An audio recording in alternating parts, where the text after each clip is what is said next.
Welcome to the XYZ podcast. I am your millennial producer, Tony. Joining me, as always, are co-host Gen X Brian. Hello. And Gen C Winston. What it do?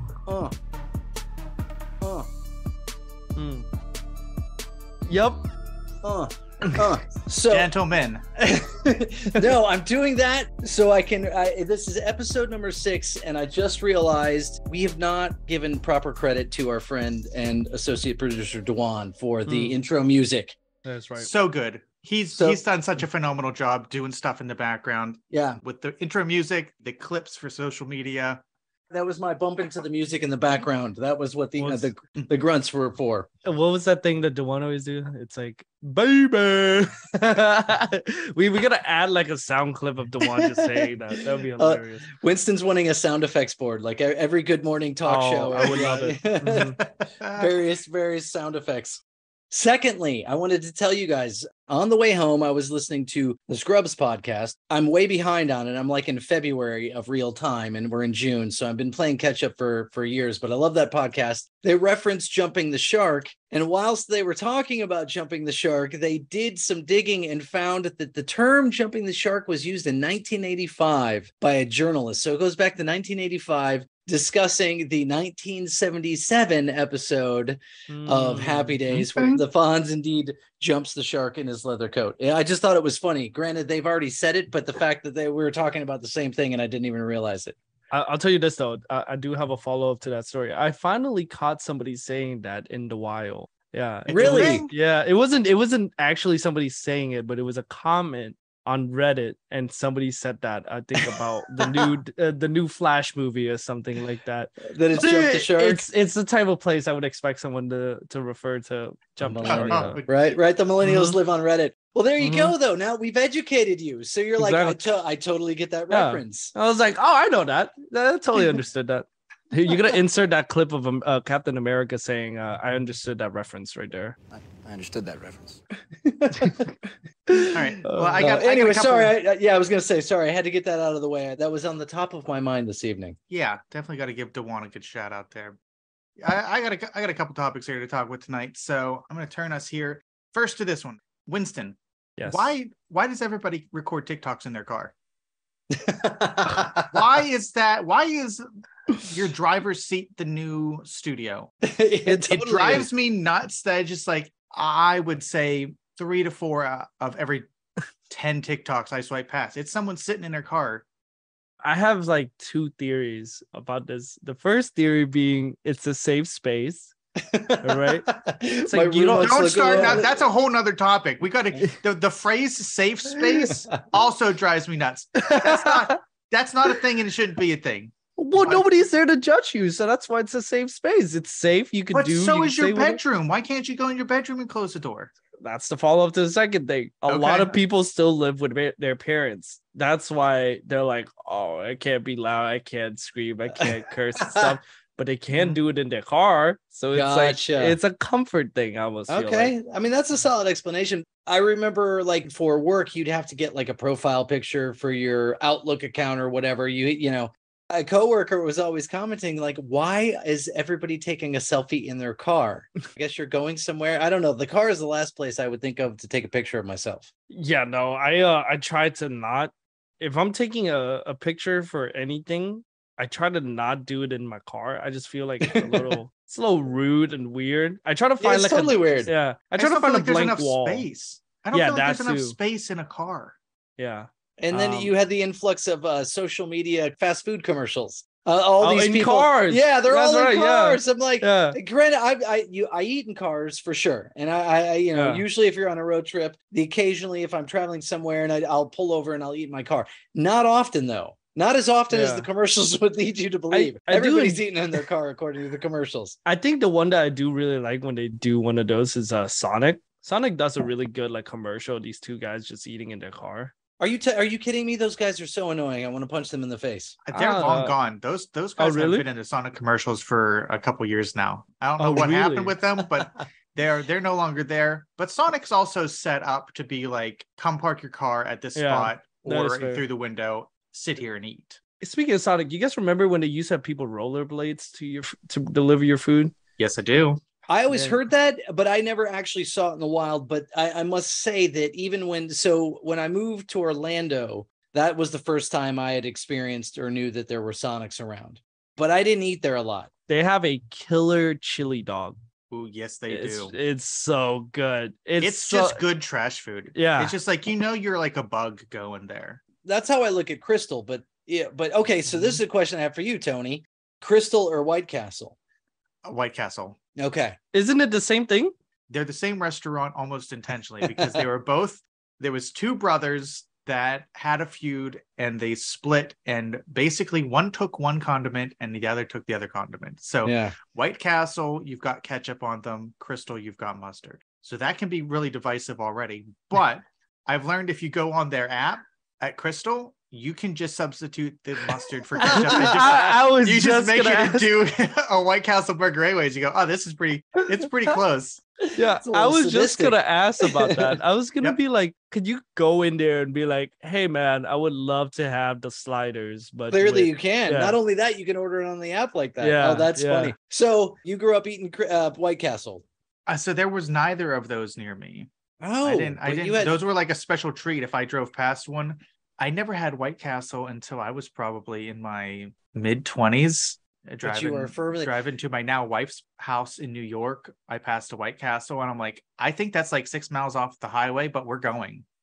I'm going out of the way because I found one. Yeah, that's funny because that's how old I was when I had my first White Castle too. I think I was 21 to 22, so not too long ago. That was your first tiny burger? Was a White Castle? It was in Florida, down in Orlando. Wait, there's no White Castle. Yes, there is. I know exactly where the White Castle is in Orlando. Yep, it's by the Portillo's. What? Yes, it's in front of the Portillo's. Yeah, exactly. Are you telling me that there's a White Castle and a Portillo's in Orlando, Florida? Yep. I lived in that walking distance of each other, Brian. Oh my gosh! You could get a good sandwich and then go eat a trash sandwich within a few yards. You can get a really wet and slimy sandwich and a really dry one. I also want that. Hold on, you could get a really wet sloppy sandwich and you could get a Portillo's sandwich. That's hilarious. Yes. Oh, that's funny. I do like to consider myself a trash food connoisseur. Yeah. When did that arrive in Orlando? It looks pretty new, to be fair. It doesn't look too run down yet, so it's got to be new. And here's the best part. Here's the best part. You can finish eating that, and then within walking distance, there's an Italian ice cream spot. I don't know if you've had it, Tony. It's gelato. It's really freaking good. Where is this in Orlando? Tony, you know more about this place. I would say it's 5 to 10 minutes off of Disney property. Yeah. It's close. It's close. Wow. Yeah, I think it's near like a Publix or something. I forgot where it was. Well, Publix is from Florida, so they're everywhere. Yeah, that doesn't help. That was on me. Yeah, Publix are like Kroger in Florida, Well, that's crazy. I lived there until 2002, and there was no White Castle. So what happens? Like, are they arch nemesis of Crystal? I don't think so. I think they just like split territory. I'm just talking out of my rear end here. I just think they go, hey, if there's this one here, then we're not going to put one of our locations there. You don't sell your tiny hamburgers on this side of town, you hear? So filling in some context, I looked it up. It's off of Palms Parkway, Brian, if you know where that is. I do not. Oh, okay. Well, I don't know why I looked it up then. I need additional landmarks to figure out where you're talking about. But all right. Wow, that's cool though. That's good to know. I've not eaten White Castle in probably 10 years, but I will still swear that it's the superior tiny onion sandwich. I love the Crystal onions. It's so freaking good. Well, again, Ryan, you can get it now. You just gotta sup on the mustard with ketchup. Yeah, I've had no problem with Crystal. I mean, it's fine. But if I'm gonna, normally both times of eating both White Castle and or Crystal is after you've been drinking all night, and it seems like a good idea to go through the drive-thru. I mean, that's really their core audience, or at least that's how I've eaten them. I agree. It's just poor judgment, but I've got that generally. I don't need to be drinking. I'll do you one better. A Sunday afternoon is a good time for Crystal, apparently. I'll do you one better. This is the go-to place for me and my friends when we're like real shit-faced. We'll go to a cookout. Either a cookout or if we're in the mood for some entertainment, we'll find a really, really trashy Waffle House and then we'll go to that one. Hey man, listen, I'm gonna stick up and stand up for Waffle House. I was very not anti Waffle House, but I had no interest in those type of restaurants. And now, since I've been in the South for a while, I will absolutely go to blows about talking smack about Waffle House. Waffle House is fantastic. It's a good, consistent chain of a greasy spoon. Oh yeah. It is a marvel of the restaurant world. Yeah, and you could possibly get in a knife fight. Yeah. Or you could have a run-in with Kid Rock. I mean, the possibilities are endless after hours at the Waffle House. Open 24 hours. Anthony Bourdain praised Waffle House. Yes, he did. He did. He totally did. The man was surprised. He goes, I could get hash browns and a T-bone steak. Incredible. Oh man. My favorite thing about Waffle House is when you roll up in the middle of the night and they're just like, yeah, sorry, we're doing a smoke break, so you're gonna have to come back in like 30 minutes. It's like you could just put out your cigarette. What's happening? Nope. Man, I love those it. Those people work hard. Yeah, I love a Waffle House. What do you call them? Essential workers? They are. It's the nurses, the doctor, and WayHo employees. Yeah. Hey, that is a thing and I want to say definitely down here, probably in Florida. Yeah, they will look at Waffle Houses to see like how bad the weather is. Like if the Waffle House is closed, you need to stay home. That's right. Who calls it? Do people really call it WayHo? That's what the kids call it. The kids call it WayHo? Yeah. Oh, well, man. Sort of. I don't know. I know I call it WayHo, but like I feel like that's calling it Hotlanta. Like nobody calls it that. Nobody seriously calls it that.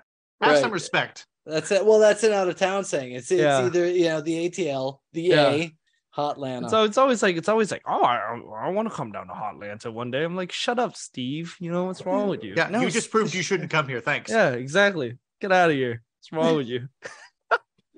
Steve. Freaking Steve, man. Steve. God. We need him to go streaking. We need him to stop talking about Hotlanta. Steve is the fall guy. Yeah. Speaking of fall guys, that's a good segue. You didn't even know this. Yeah. I want to hear about some good childhood injuries. All right, I can start. Yeah. All right, so I have you guys can see it since it's we're on camera here. I have a giant scar.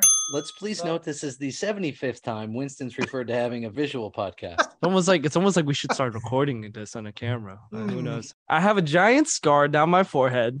Like Harry Potter. Yeah, like Harry Potter. And it's even funnier when I have the circle glasses, the little round glasses. And I got that when I was about 8 or 9 years old. I was in 3rd grade. And this is, young Winston in Vietnam. And so it was, we were sitting in class. My favorite YouTube short, Young Winston in Vietnam. Sorry. So I was sitting in class and I had a buddy at the time and me and him, we hang out all the time during recess. So I passed him a note. I was like, hey, when recess start, I'm going to chase you. So just run. So he was like, okay, gave me a thumbs up. All of a sudden the bell rang. I looked at him. He just takes off.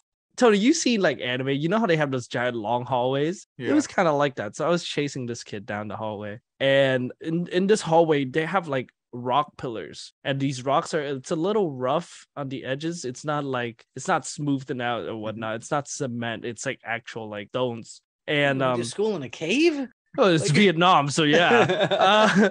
This is also coming from the guy who just sent a note that would have got him sent to jail now. Imagine sending somebody a note and anywhere past the age of 12 going, run, I'm going to run. So keep this all in context. That's true. Yeah.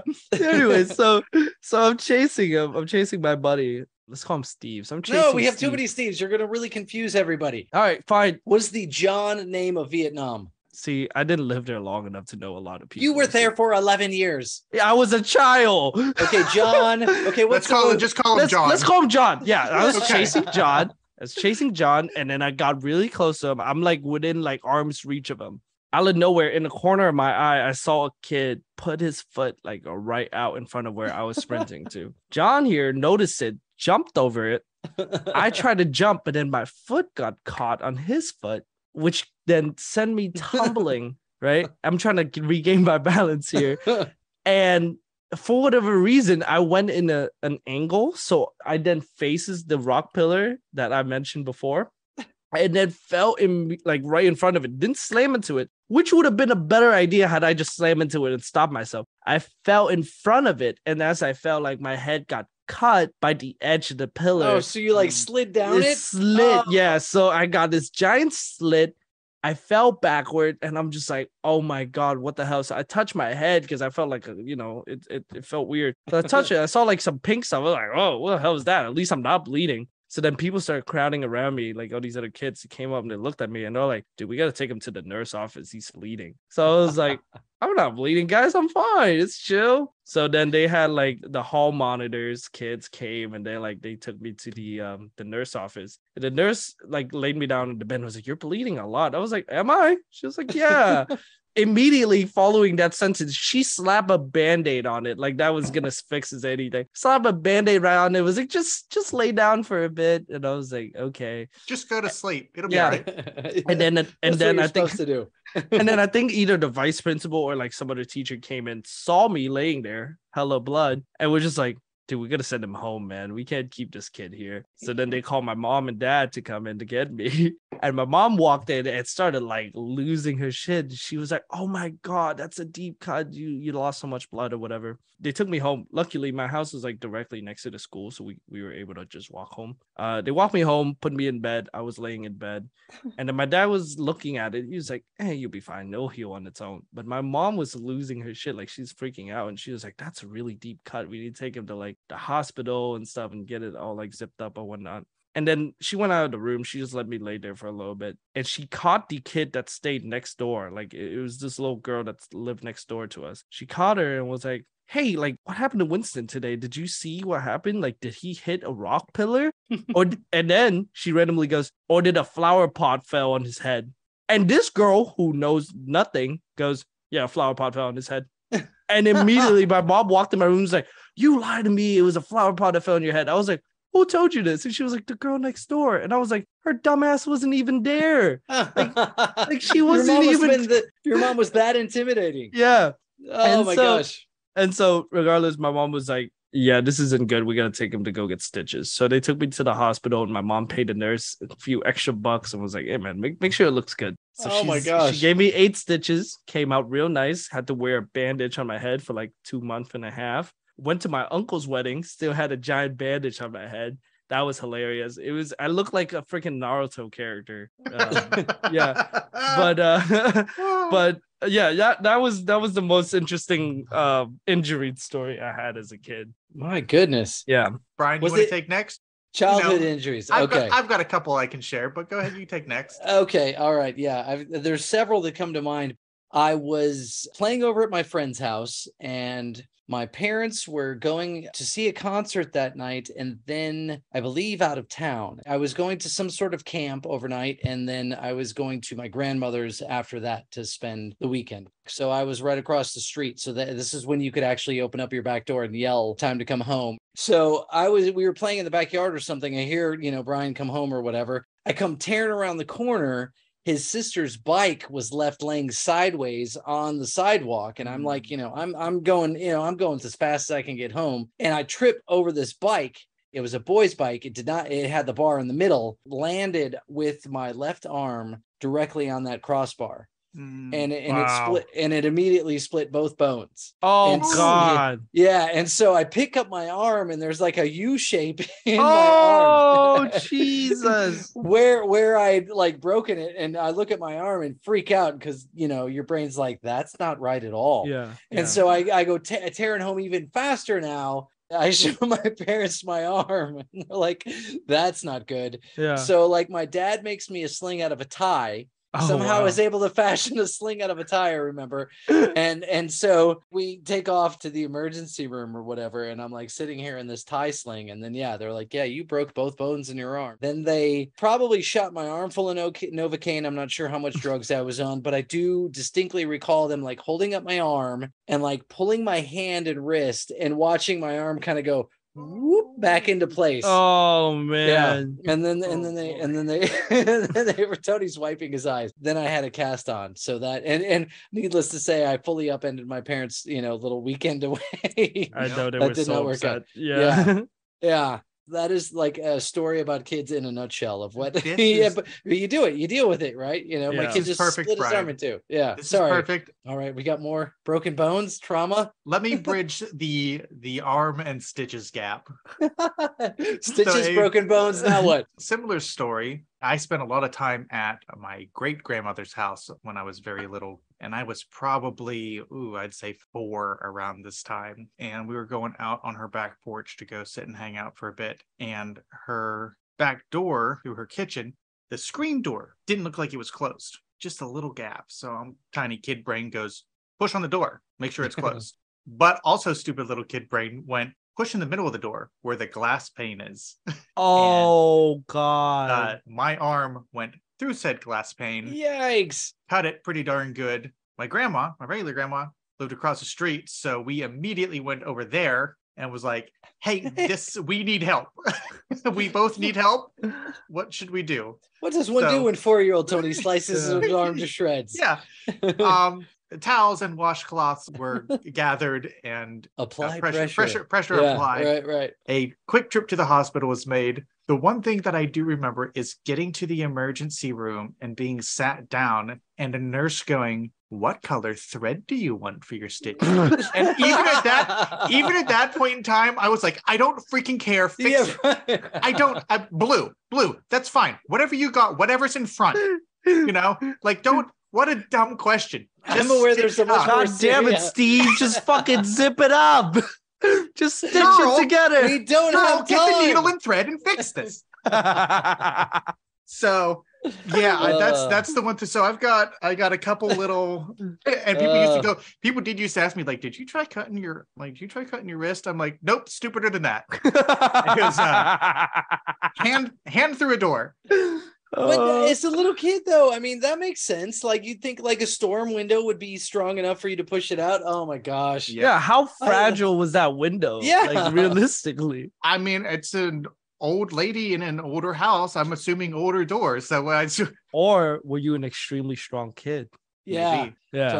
Tony was a buffalo. Probably buffalo not. lad at 4. Probably not. I was always a scrawny little kid. There was no strength going on. You got stitches up your arm, huh? I got 13 stitches. I've got like a little L-looking cut and a little straight one below that, but it's like right in the middle of my wrist, right across my wrist. Yep. Oh, yes. Man. Scars are scars, but it's really the story of how you got the scar is I had a scar story, but it wasn't as good as my broken arm one. So what was your scar story? I've got a scar on my forehead. Oh man, kind of like you. It's more up towards the hairline. Yeah. Let's be honest. Former hairline. Hairline. What hairline?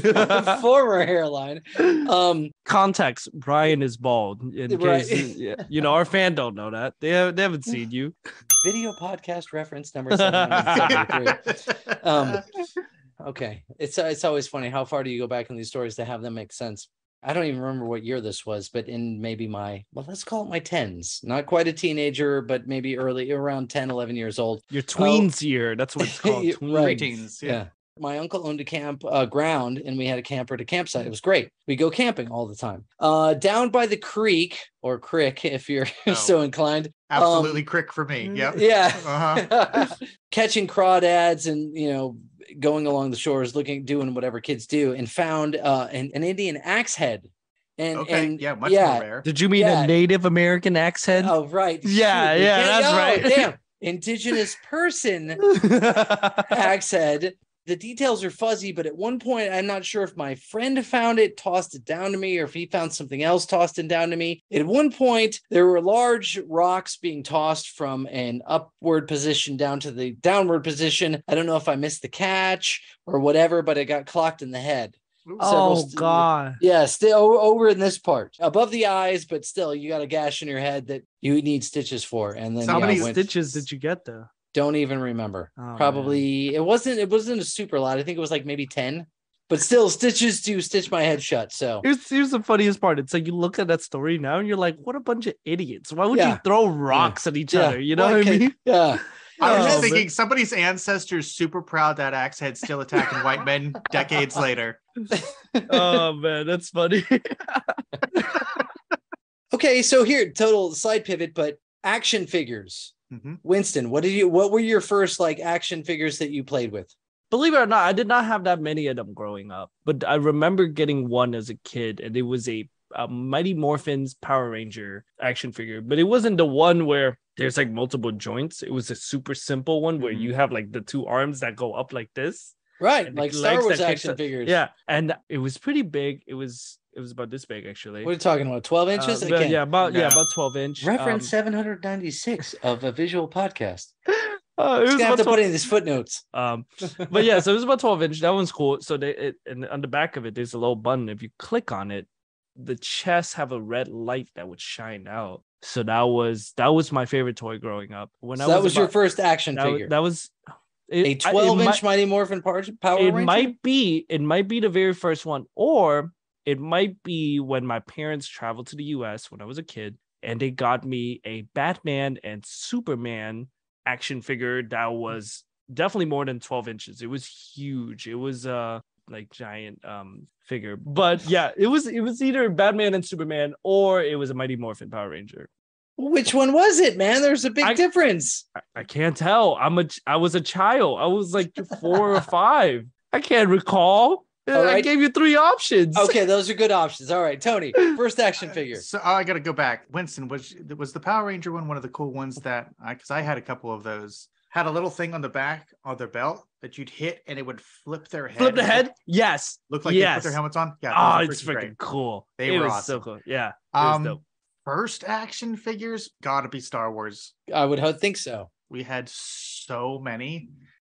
My brother would probably tell you that he lucked out come about 2001. He had some sort of little surgery done because he had this surgery done at the same time that episode 2 of Star Wars came out. We had almost every figure. Man. He got a lot of little surgery gifts. Man, we had close to the whole line of episode 2 action figures. Oh, that's pretty cool. It was awesome at the time. That's great. We had these cool ones that Obi-Wan and Count Dooku, and you put them on these little things and you push a button and it would flip the action figure onto a little metal disc, and they had magnets in their feet. Oh, wow. So it'd flip them and then they'd land on their feet. It was great. That's pretty cool. That's totally cool. Yeah. Obviously, mine is the Star Wars characters.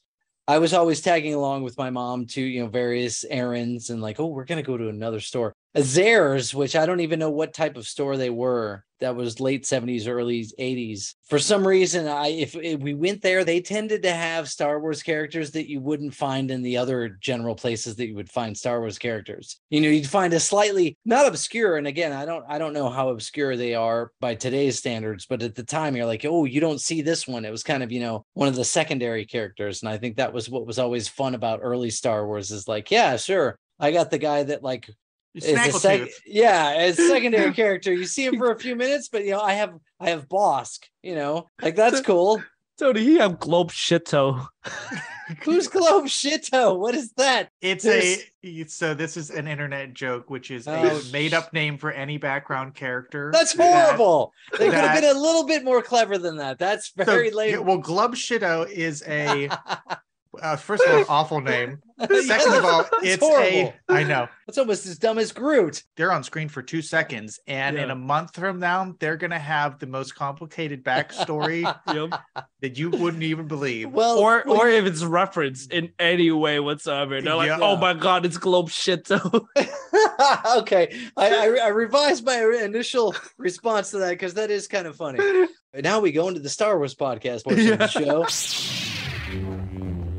where there's a guy who's running through Cloud City, Bespin, run by everybody's favorite Lando Calrissian, and there's a guy running through carrying an ice cream maker, right, Tony? Yes, that is famous Willrow Hood.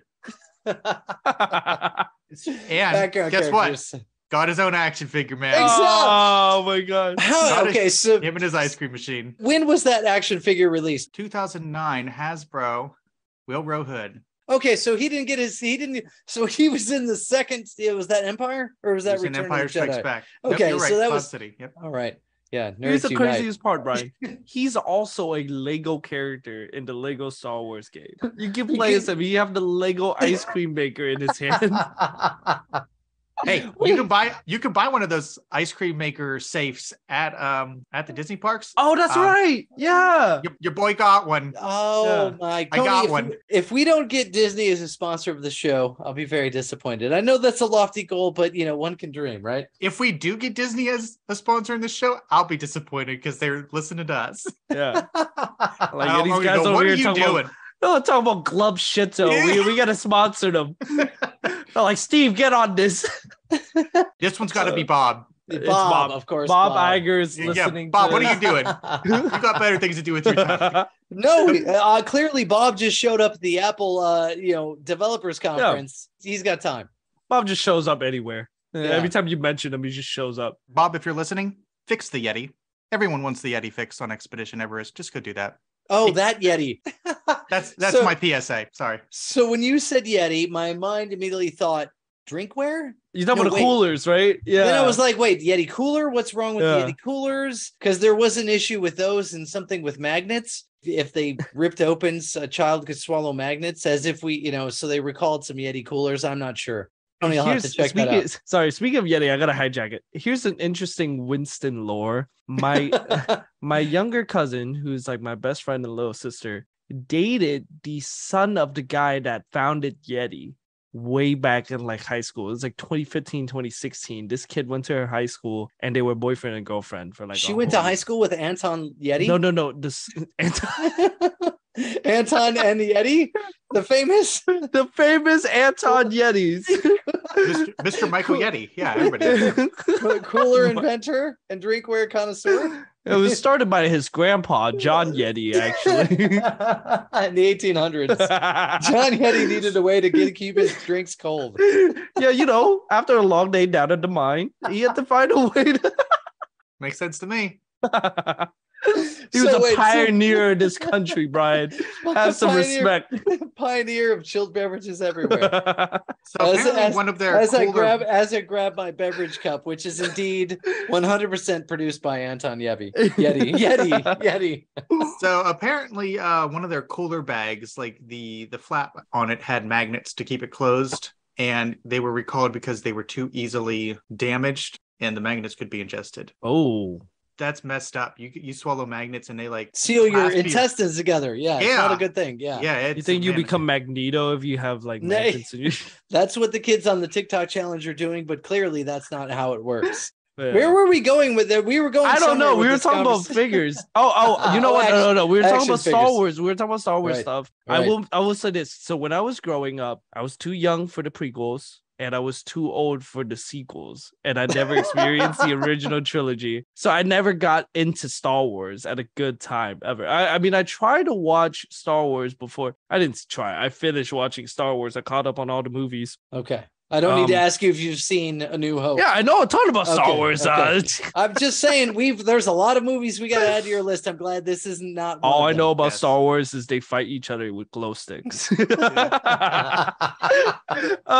really a bunch of disgruntled ravers. That's what's going on.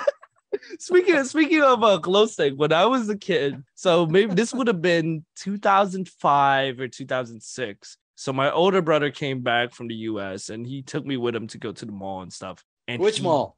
Ryan, if I tell you a random mall name in Vietnam, can you tell what it is? No, I'm sorry. I thought you meant, you meant in here. I thought you No. So he took me to a mall in Vietnam. He took me to a mall in Vietnam, and that was the first time I ever had a donut, which is great. I had a pink sprinkled donut, which is amazing. A la Homer Simpson? Yeah, right. Second thing, he bought me a lightsaber. And I've never watched Star Wars. I've never watched any of it. I've never seen the Clone War. I've never watched the original movie. I think the only idea I have about Star Wars is playing the Lego games as a kid. So I have an understanding of what a lightsaber is, but he got me a Obi-Wan Kenobi lightsaber. It was sort of like the one you can get now at Disney for like the poor people, where they like just flick it out and it comes out, That's all like, we had back in the day. That's all that you could get. Oh, the poor people's lightsaber. Yeah, and so he got me one of those, but it wasn't it was plastic, but it was one of those clear plastic one. So it wasn't like, the nasty Walmart looking one where it's just like What color did it light up? It was blue. So that was a cool thing. Okay. So it was a blue pipe flick it out, it comes out, and you can click a button, and there would be a light strip inside that would lights up, and it would actually looks like a real lightsaber. So that was kind of cool. I kept that thing until I was 10 years old. I had this argument. Hold on, and I'll tell you why. I was 10 years old. I had an argument with a kid in my neighborhood, and he was like, "Dude, do you want to fight?" I said, "Bet. Let's fight." Well, my lightsaber, I thought it was Obi-Wan Kenobi, right? So I flick it out. I thought it was cool. He had a freaking broom. So I went to swing at him, and he broke my lightsaber in half. I was like, "What the hell?"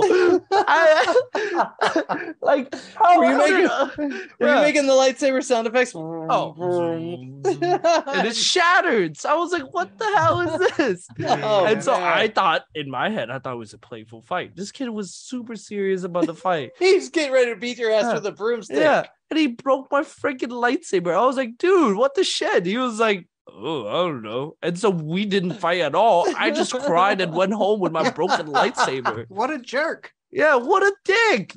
Freaking Steve, man. This is why I hate him. Steve in Vietnam. Backstory of origin story of Steve. Yeah. Vietnamese Steve. Yeah. No, man, I got a box of said lightsabers. The flick out sabers. I got a collection of them through the years, man. Oh man, they're in my closet getting ready to be moved. I can show you them later. Yeah. Oh, that'd be great. That would be so Tony's likes lightsaber expo. Here's Count Dooku. This is my Qui-Gon Jinn one. This is my green Luke saber. This is my blue Luke saber. Listen, I got them all, man. Wow, that's great. So people who love and know Star Wars are like totally into this, and people that aren't are like, "Give me a break, man." Yeah, they're like, "Oh my god, they've been talking about Star Wars for the last 40 minutes. What's happening?" Tony, what year did Empire Strikes Back come out? 1980. See, that's why I love it. He's got that on instant recall. It's like this. yeah, it's ready to go. That was, 1980. I was 6 years old, so you bet I was playing with my Star Wars characters in the snow. Like you took it outside and everything? Heck yeah, man. That's cool. That's what's hilarious. Having moved to the South is my relationship with weather. This is a good question for you. So what is the average temperature in Vietnam in, say, June? It'll be hot. I think it's like in the 90s. And is it like humid? 80, yeah, it was super humid. It's like humid like here or more than here? Way more than here? Way more than here. I'm talking like sticky humid, where you're like sweating constantly and your body just feels sticky and itchy and whatnot. This would be really funny if we could throw in some Good Morning Vietnam clips, but I'm not sure if they are A, safe, or B, offensive at this point. It's hot. Damn hot. Real hot. Hot as this is my shorts. I can cook things in it. Little crotch pot cooking. How would it be offensive? It's just. Have you seen the movie? Yeah, I know a ton about.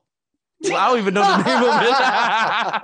Everybody loves Robin Williams. You could probably throw something in. Hey, I know a ton about Robin Williams. All I know about Robin Williams is he's saying Good Morning Vietnam. Good morning, Vietnam. Wait, what's the movie called? It was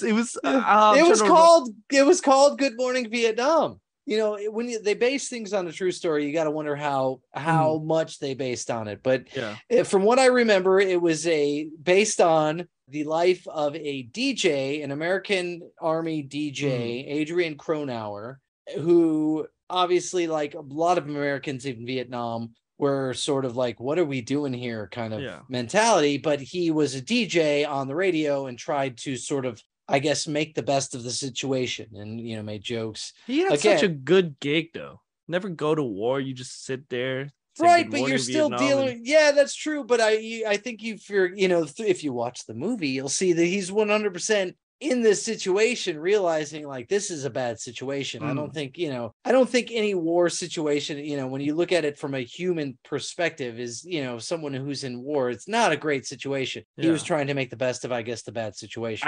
The reason I always mix up Full Metal Jacket and Good Morning Vietnam. Like I randomly keep mixing them up. So when people say movies, but so like it's like, "Oh, have you seen Good Morning Vietnam?" And I was like, "Oh, that's a clip where they're like, oh, me love you long time," right? Like that's like that would be the very first thought I've had. Like, well, no, the second thought I have, the very first thought is Good Morning Vietnam, right? Right. Okay. So here's how you remember it. Good Morning Vietnam. Excellent performance by Robin Williams. Full Metal Jacket, the launch of Two Live Crew's career. Me so horny. Me love you long time. I mean, that's like the "Oh Me So Horny" sample from that is, great. I mean, it's great. And that was the time where like people are like, holy cow, people are starting to sample stuff. Is that legal? And I mean, that's can you like say that on the radio too? Yeah, I don't know. I'm not sure what radio stations are playing "Oh Me So Horny" at this point, but I mean, I guarantee you that if I ever switched the station and that was playing, I would stop on it and laugh hilariously and crank it at the same time. As a kid, that and the Fat Boys, oh gosh, we could do a whole episode on the Fat Boys of how that's a different subject, but Two Live Crew was like labeled as explicit. And it was like, oh my goodness, this is, I'm not sure if we want our children listening to this. As someone from Vietnam, I want to hear your thoughts on Good Morning Vietnam. Well, I can't give you my thoughts. I've never seen it. I haven't seen it. I don't think it's bad. That was quick. And here's to Winston with his thoughts. I don't got any. Oh, that's great. Back to you, Steve, in the studio. Well, we're going to go to... My goodness. Well, no, I was just gonna say, I'm curious when Stanley Kubrick was doing Full Metal Jacket and the lady that was allegedly is a Vietnamese prostitute. I wonder if that was a real Vietnamese lady, because like I've seen the clip a million times at this point, but it doesn't. Her accent... wait. So you haven't seen the movie, but in what context have you seen this clip? Internet humors and stuff. Millennials, they sure love their "I love you" a long time. That's stuff like but okay, I'm gonna disappoint you real bad here. Let me just jump in. Papillon Sue. Yeah, that's the name. I looked it up. Yeah, 1961 in England. What? Wait, that's her name? Papillon Sue? Papillon Sue. She's a Cockney. I don't know where. Me so horny. It's Papillon. It's Papillon Susu. There's two of it. Not according to her IMDb, but. Oh, you're right. Yeah. Okay. Let's see. Well, she was in James Bond, so that's kind of cool. Oh, so she's an actor. She's not an actual Vietnamese prostitute. Yeah, but it's just like. I can see Tony writing the show notes. Vietnamese prostitution. That's going to be one of the hashtags. It's in the tags. Gosh. Yeah. Yeah. Where do we go wrong here? As Vincent's relatives are so disappointed. Here's the craziest part. She doesn't even have her own Wikipedia. That's what I was looking for, to see any more about her family. Yeah. Yeah. And there's one in Spanish. I want to see one Spanish. Trained at Juilliard, performed. Oh, she is a English Chinese model and actress. Not even Vietnamese. Oh, that would not bad representation. Today. Absolutely. It was the 80s. I mean, they weren't. I knew something was fishy about her accent. It wasn't Vietnamese at all. You didn't buy the performance, huh? Yeah. She was not indeed so horny. We need to see more representation in Hollywood, guys. Hey, we need horny Vietnamese prostitutes. As a callback to last episode. The question that prompts the answer though is, what can I get for $20? Or was it $10? Wait a second! Oh my gosh! It's $20 whole dollars. Oh my goodness! Would you love me long time for $20 whole dollars? Back in Vietnam War, AB. Okay, Winston. So do most kids? Okay, two-part question. Do most kids your age, and I'm gonna call you kid, even though you're in your 20s. A mature man. I mean, I'm still a child. Yeah, exactly. Yeah. When do you become an adult? 30? 25. That's when your brain fully developed. Yeah. Okay. Fair argument. Mm-hmm. Do people know that song, first of all? What song? Me So Horny by the Two Live Crew. No. Out of Miami, Florida. Are you serious? Are you talking about kids my age? Yes. Not a chance. Okay. But the internet collectively knows about. Is it too offensive to say today? This is question 1 point, like part A. Is the sample offensive? Maybe. Is the question or is the statement? I don't think so. The accent is offensive, but I don't know if I don't like if any of us was to make that accent and like just say that to anybody now, I feel like that would be offensive, right? Well, I can assure you, Tony and I would definitely not wade into those waters. But the song itself, no, I don't think so. I know I haven't heard of it. I didn't even know it was a sample. Second of all, yeah, you're referencing Me So Horny. Do you know that that's like? Is Me So Horny not from the movie? Yeah, I was gonna say, I think Winston's just referencing the movie. I don't think he knows the song. I don't know you the song. You don't know the song? No. Oh my gosh. So, okay. So cue the music, play it right here. Which is really all the sample. I mean, that's it. That's before samples were paid for, because in today's terms, that actress who said that would be getting bank. Yeah.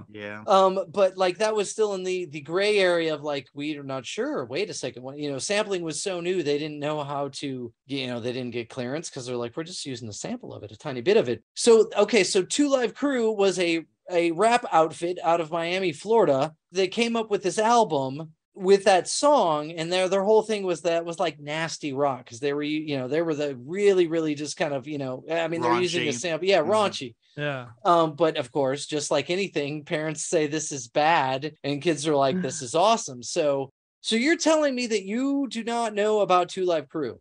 I do not. Wow. Okay. Yeah. What year did they came out? This is Be So Horny came out in 1987. Well, that answered your question there. Yeah. But again, I thought because they were kind of, they're not groundbreaking in the way that like Run DMC was groundbreaking, but they were I'll tell you right now, you can ask anybody my age, have they heard a Run DMC song? And they will tell you a big fat no. But you know who Run DMC is. Yeah, I know a ton about Run DMC. They're the people Here we go. they're the people that made Adidas Superstar the famous shoes that they are. Am I wrong? No, you're exactly. not wrong. But that's all I know about them. With what song? What song was that? I don't know. I don't listen to Run DMC. It's called My Adidas. Man. I'm looking at Tony. Tony probably is. He doesn't strike me as the biggest Run DMC fan. Yeah. 80s, early 90s rap. I dabble in. I would say this. Yeah, I mean, I don't listen to new rap or hip hop or anything, but if I listen to any, that's my era there. You listen to Eminem? Nope. Nope.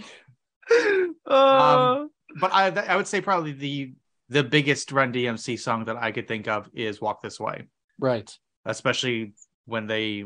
Let me guess. I'm gonna take a stab at this in my brain. 1986. Am I right? Were they wearing tracksuit and Adidas while they were making their walk? Yes. You are correct. 1986. Yeah. Yes. Oh, I don't know why that makes me feel good. Is there a music video, Tony? There is, and it is the official music video is the one featuring Aerosmith, which is the version of the song I prefer. Are they wearing tracksuits and Adidas? Not Aerosmith, but Run DMC are. Yes. Were they like sponsored? Were they ever sponsored? They just like to rock Adidas. They rocked Adidas, man. They were forging their own style, the tracksuits and the shoes, and then I'm not sure there is a story behind the brand pairing, but yeah. Yeah, you think they ever got a sponsorship or money from like Adidas for it? I believe they did. I think Adidas referenced them in their ads. Original Kanye. Right, except a whole lot less controversial. I mean, Run DMC's are pioneers. Now unfortunately Kanye will be an anti-Semitic. I mean, it's all about legacy. But when asking about cultural impact, who do you know more of, Run DMC or Kanye? So Kanye introduced a pair of Aerosmith is my answer. I'm gonna stick with Aerosmith. Yeah, I'm trying to think of an Aerosmith song that I know. You're kidding me. I know one song. Okay, which one? No, you don't. I do know one song. It's the song from Armageddon. I don't want to close my eyes. Okay. I don't know the title, but I know. Don't want to miss a thing. Don't want to miss a thing. I know an Aerosmith song. Okay. Yeah. The interesting thing about the whole Run DMC thing is like that kind of Aerosmith was in a slump. It's hard to remember that, but kind of Aerosmith was like rolling to sort of irrelevance by 1986. And obviously rap was coming up at that time and becoming a big, big thing. And so I guess it's Rick Rubin who decided to pair them together, and like Run DMC would tell the story is like, yeah, we would, use the Aerosmith track because the intro to that song had the breakbeat. So they would just do that, the intro to the song. And then Jam Master Jay had 2 copies of whatever Aerosmith album that was, and then would just keep, spinning the break, and they would rap over that. And so I'm not sure how that information got to someone. And then, somebody brilliant was like, well, let's record it with both of them. And that was like the crossover that rap needed, which really kind of broke it into, Walk This Way was everywhere in 1986. I mean, everywhere. You turn on the radio, you would hear it. Winston, your next assignment is to listen to Big Ones by Aerosmith. Okay. It's a compilation album, but it's just, you're going to listen to this album and you go, I know that song. At least half of these. Or I know a ton about Aerosmith. Dude looks like a lady, Love in an Elevator. Janie's got a gun. Dudes that look like a lady. That's the name of the song. The name of the song is today. The name of the song is. You're gonna get us canceled. Yeah. It's Aerosmith. They did this. This is quotes. The name of the song is "Dude" in parentheses looks like a lady.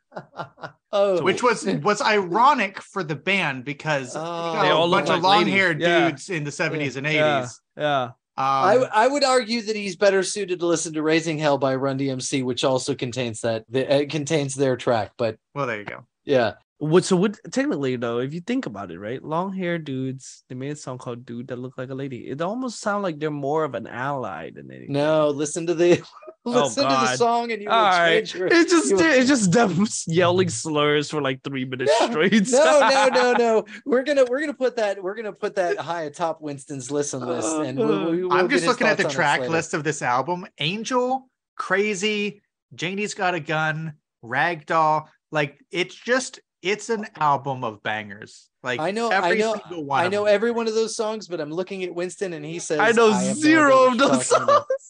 Take a listen to this album. Take a listen to the songs. I'm not even that big of an Aerosmith fan. These are all great songs. They're all good songs. Am I required to listen to all Aerosmith songs before I ride the ride at Disney or no? It'll make it more enjoyable. It would give you a picture of the band, but I need to know the Aerosmith lore before I can ride the ride. I can assure you on the greatest hits album Tony just suggested there are no collabs with BTS. I'm sorry, there is not. No. How will I ever listen to it? That might be interesting. Aerosmith BTS. I might listen collab? to a BTS Aerosmith collab. Yeah, somebody is using their AI right now to make that happen. That's like insane. It's all fun and game until Aerosmith try to speak Korean. But this is their last tour. They're going on their Peace Out tour. Oh, Again, really? I'm not sure how many of our demographic, especially our new friends in Uzbekistan, or our continued friends in Uzbekistan. Shout out to them, right? Uzbekistan I would bet the folks in Uzbekistan are Aerosmith fans. So breaking news, if you haven't heard it there, that this is Aerosmith's last tour. They're going on the Peace Out tour. And they're done. Are they doing a show at Uzbekistan? They might, if there's increased demand from now. The podcast has now broke that news to them. But yeah, they are apparently closing it up. They're doing one more, farewell tour, and then they're done. You would think they did this like 20 years ago. They were like 9 Lives, like they were down and then they'd have a hit and suddenly people like Aerosmith was relevant again. No, guys, this is the actual final tour. Just kidding. we all look worse than the Rolling Stones. We should probably. I was just going to mention them because they remind me. They're just like, man, these guys are so old. I don't know how they're still living, let alone performing. They're sitting in wheelchair with a freaking with the IV just sticked into their arm. I mean, good for them. They're still going, but geez, oh man, they're in the backstage. Okay, Rolling Stones, IV. Winston. Yeah, Rolling Stone. What do we got? What do you know? I don't know a single Rolling Stone. You can't recall one? Okay, tell me a member of the band. Ozzy Osbourne? Is he not in the Rolling Stone? No, not at all. What is he in? Black Sabbath. Oh, I know Black Sabbath. They did I know a lot about Black Sabbath. They did Iron Man, right? Yes. Yeah, okay. See? Ozzy Osbourne, Black Sabbath, Iron Man. Good. Okay, Rolling You don't Stones. know any Stone songs. Come on, there's a million of them. Give me a hint. Give me a hint to one of their biggest songs. Satisfaction. I can't get no. I don't know. I can't get no. No? No. You know what's so funny? What's their logo look like? It's a tongue, right? Is it the tongue? No. Okay. You know what would have been a lot funnier is if I had bought the Rolling Stone Lego set with the tongue out and have it in the background as you asked me these questions. I had no idea who they are. Yeah. Oh, I just thought it was a cool logo, guys. I mean, I get it. A lot of people are like that, but yeah, it's just I'm not gatekeeping. I mean, we talk a lot about gatekeeping. So hold on. So you telling me Rolling Stone isn't a magazine? It is also not affiliated. Are you familiar, Winston? Because we're going to work backwards here. Are you familiar with the song "Moves Like Jagger"? Yes. Do you know Mick Jagger is in it? Oh, yeah, no, Mick Jagger. There we Yeah, go. okay. Yeah, like from that Adam Levine song. Right, we're playing 6 Degrees of Maroon 5 now. That's Yes, we are referencing the obscure band Rolling Stones by way as of in Maroon the 5. Adam Levine song. Dude, Correct. I can't believe they made the guy from the Adam Levine song into a real thing. That's kind of insane. Right. Oh man, I don't even know. I don't even know where to start. I don't know if the I- movies are more important or the music. I feel that the music is more important. there's a movie. No.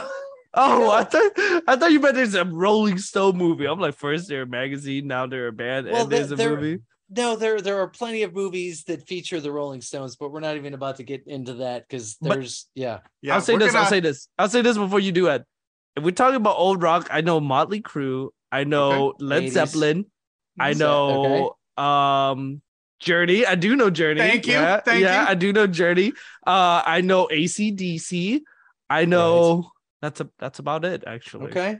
Well, now you add the Rolling Stones to that list. Who did Sweet Child of Mine? Guns N' Roses. Gun N' Roses. I do know Gun N' Roses. Yeah. Just Guns N' Roses. Yep. Yeah, that's five bad. I'm solid. I got all of them. Man, That's you're good. as bad All as of as bad as the hotel receptionist that I had a couple weeks ago. They're like, "Are you in town for the concert?" And I went, "I don't know who's in town." She goes, "Some band called the Foreigners." I went, "You mean the famous band Foreigner?" Or Oh, are I you just guess a so. racist? Is Foreigner the people that did the Jukebox Hero. No. They have the other song. I might be mixing it up. Urgent.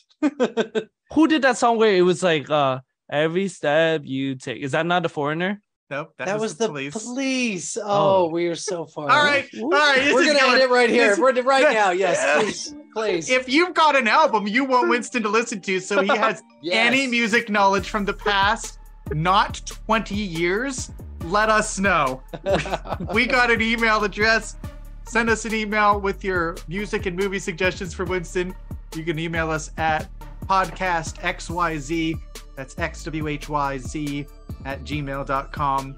Give us a like, give us a rating, leave us a comment wherever you're listening to. Those are great.